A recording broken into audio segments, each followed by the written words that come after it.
جو لوگ قرآن پڑھتے پڑھاتے ہیں قیامت کے دن ان کے درجات بھی بلند ہوں گے. نہ صرف یہ کہ ان کے بلکہ ان کے والدین کے بھی. تو وہ پوچھیں گے کہ یہ ہمیں نعمت کہاں سے ملی؟ تو بتایا جائے گا کہ تمہارے بچے کے قرآن پڑھنے کی وجہ سے. تو قرآن کی صرف عربک نہیں پڑھنی چاہیے بلکہ یہ کتاب ہدایت ہے، سلامتی کی راہیں دکھانے والی کتاب ہے. یہدی بہ اللہ من اتبع رضوانہ سبل السلام. یہ ایک روشنی اور واضح کتاب آئی ہے جس کے ساتھ اللہ ان لوگوں کو جو اس کی رضا کے پیچھے چلتے ہیں سلامتی کے رستوں کی ہدایت دیتا ہے. زندگی کے ہر معاملے میں آسانی کی کتاب ہے، یعنی آسان احکام والی کتاب ہے. اس میں ہدایت بھی ہے، نور بھی ہے. اسی طرح یہ کتاب گمراہی سے بچانے والی ہے. رسول اللہ صلی اللہ علیہ وسلم نے فرمایا اللہ عز و جل کی کتاب ہی اللہ کی رسی ہے، جو اس کی پیروی کرے گا وہ ہدایت پر رہے گا، جو اس کو چھوڑ دے گا وہ گمراہی پر ہوگا. تو کچھ بھی ہو ہم نے اس کتاب کو چھوڑنا نہیں. جو لوگ پوری پڑھ چکے ہیں وہ دوبارہ سے شروع کر کے ریویژن ساتھ کے ساتھ ہی کر لیں، اور اس طرح اس کتاب کو مرتے دم تک اپنے ساتھ رکھیں تاکہ قبر میں بھی ساتھ جائے، حشر کے دن اٹھے تو ساتھ اٹھے اور جنت تک پہنچائے. یہ کتاب شیاطین کی گمراہی سے بھی بچاتی ہے.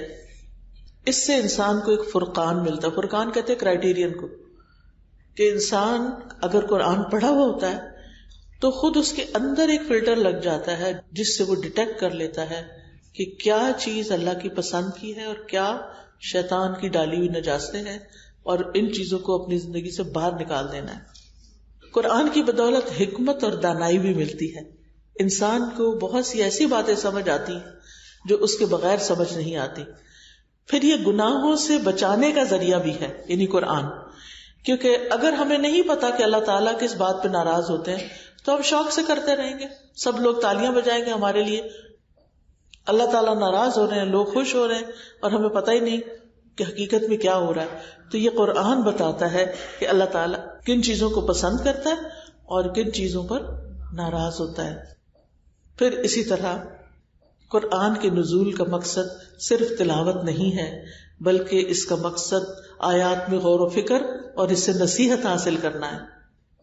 سورہ صاد میں اللہ تعالیٰ فرماتے ہیں کتاب انزل الیک مبارک لیدبروا آیاتہ ولیتذکر اولو الالباب.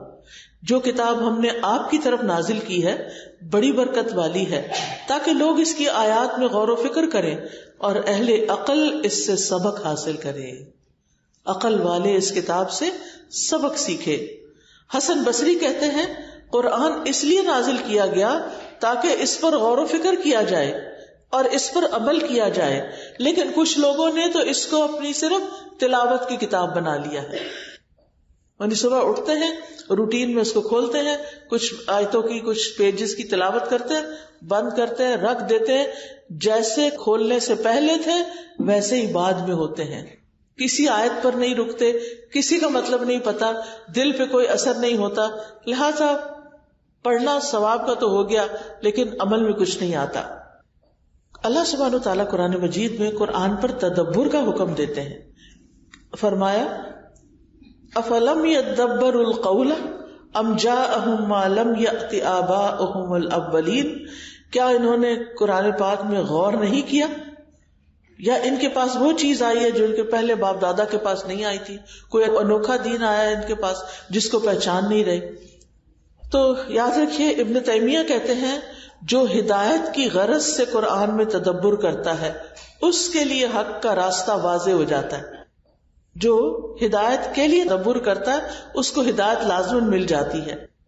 اور قرآن کی اگر کوئی صرف تلاوت کر دیتا ہے اور اس پر عمل نہیں کرتا یا کوشش بھی نہیں کرتا کہ اس پہ عمل کرنا ایک دن، تو اس کے بارے میں آتا ہے کہ قیامت کے دن ایسے لوگ جو ہیں، یعنی جو صرف پڑھ لیتے ہیں اور عمل نہیں کرتے، ان کی سزا کیا ہے. آپ نے فرمایا میں معراج کی رات ایسے لوگوں پر گیا جن کے ہونٹ کینچیوں سے کاٹے جا رہے تھے آگ کی. جب وہ کاٹے جاتے تو پھر مکمل ہو جاتے. میں نے پوچھا ہے جبریل یہ کون لوگ ہیں؟ انہوں نے کہا یہ آپ کی امت کے وہ خطیب ہیں جو اس چیز کو کہتے تھے جس کو خود نہیں کرتے تھے. یعنی کہنا کچھ اور کرنا کچھ. ہم سمجھتے ہیں کہ اتنے سارے لوگوں میں کیا پتا چلے گا. نہیں، لوگوں کو نہیں پتا چل رہا تو فرشتوں کو تو پتا چل رہا ہے نا، اللہ تعالیٰ کو تو پتا چل رہا ہے نا، اور وہاں تو لکھا جا رہا ہے نا. پھر اسی طرح جو شخص قرآن سے منہ موڑے گا اس کے لیے قرآن میں سزا بتائی گئی. وقال الرسول یا رب ان قوم اتخذوا هذا القرآن مہجورا. اور رسول کہے گا اے میرے رب، بے شک میری اس قوم نے قرآن کو چھوڑ دیا تھا. کیا ہم چاہیں گے کہ قیامت کے دن اللہ کے رسول صلی اللہ علیہ وسلم ہمارے بارے میں یہ بات فرمائیں کہ انہوں نے قرآن کو چھوڑ دیا تھا؟ اور جو شخص قرآن سے غفلت برتے اس کے لیے الگ سزا ہے.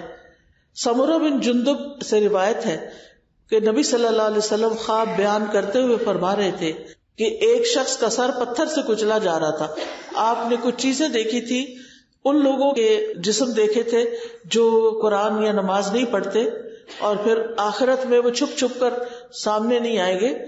تو سامنے تو ہر کوئی آئے گا، لیکن ساتھ ہی یہ ہے کہ وہ چاہتا کیا تھا، اس کو تربیت کی ضرورت تھی. تو کہا گیا کہ قرآن کا حافظ تھا مگر وہ اس قرآن سے غافل ہو گیا اور فرض نماز پڑھے بغیر سو جاتا تھا. ساری رات جاگا اور عین نماز کے وقت سو گئے.